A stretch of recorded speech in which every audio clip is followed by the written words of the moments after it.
What's up, guys? This is Andrew Frezza from Care Coach Lead, and today we're going to be talking about what I learned from the knees over toes guy about becoming a better coach.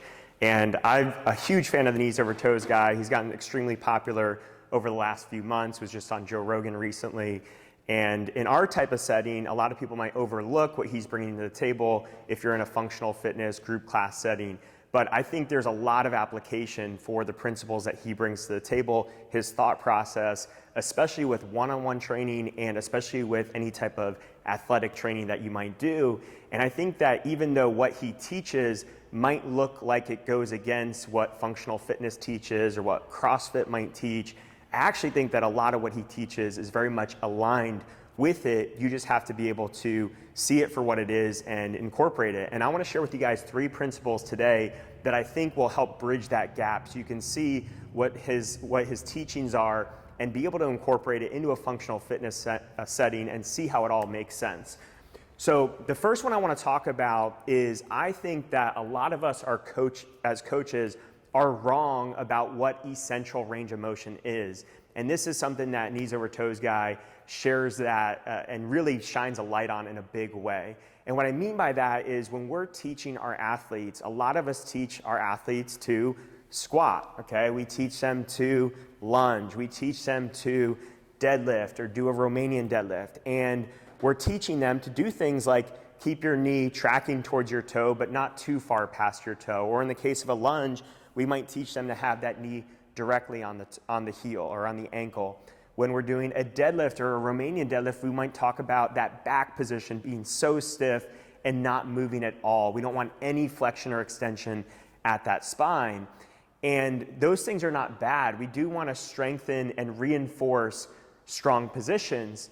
But what's happening is because we're not working full ranges of motion, we're actually losing those ranges of motion over time.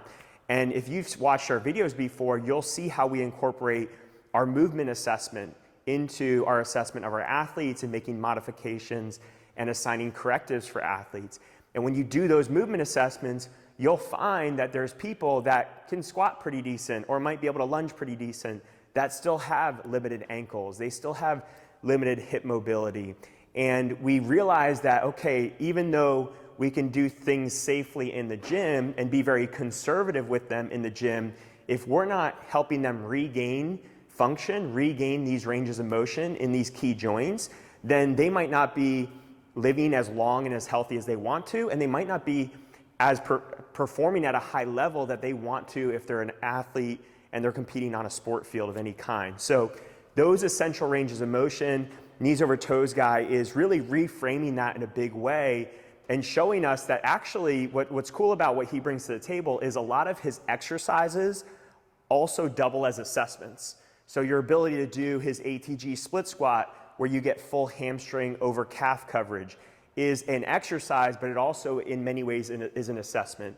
He has an exercise called the elephant walk, and that allows you to see your hamstring and low back mobility. And it's an exercise, but it also is in a way an assessment.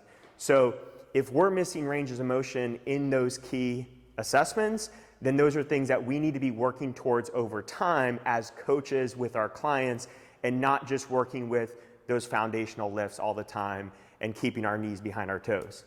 The second big point that I want to make here is that what most of us have commonly thought of as compromised positions are actually pretty normal positions in sport and in life, okay? And I think sport is the best example of this. Is we can point to examples in pretty much every single sport where when you see athletes moving, if you slow-mo or if you take a picture of them, you actually realize that they're hitting positions that in the gym we would call compromised, but on the field are normal all the time positions, okay? Probably the most common one is starting a sprint, okay? I was a baseball player, we're gonna get in a low stance. If we're gonna steal a base, if we're gonna start running position to track down a fly ball or a ground ball, we're gonna turn and that knee is gonna be immediately over the toe. Any type of sprinter, any type of soccer player, they're gonna do the same thing. That knee is gonna be immediately over the toe.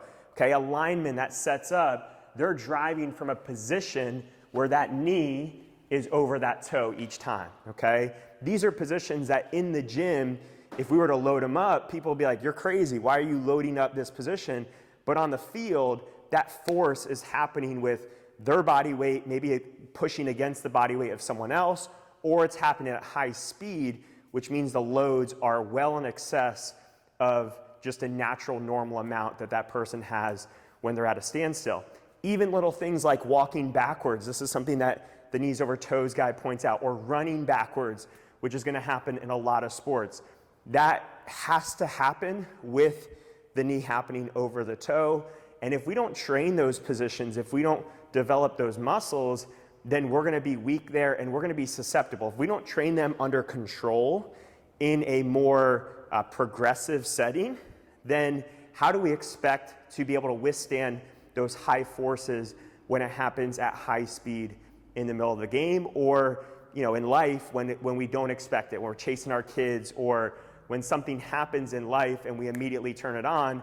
That load is way more than we're going to put on it in the gym. So why not load it progressively inside the gym? And then the third point that I want to make here is we can increase the positions that we are safe and strong in. Okay, so all three of these principles kind of work together. Is that, okay, now that we realize that most compromised positions that we thought were compromised really aren't, how do we improve those? And Knees Over Toes guy really shows us that we can improve those. We can use progressions to be able to make those positions now positions that we are safe and strong in. And I think that part is really, really cool, is that he's got a huge toolbox of exercises that honestly, most of them were things that I had never seen before or used before.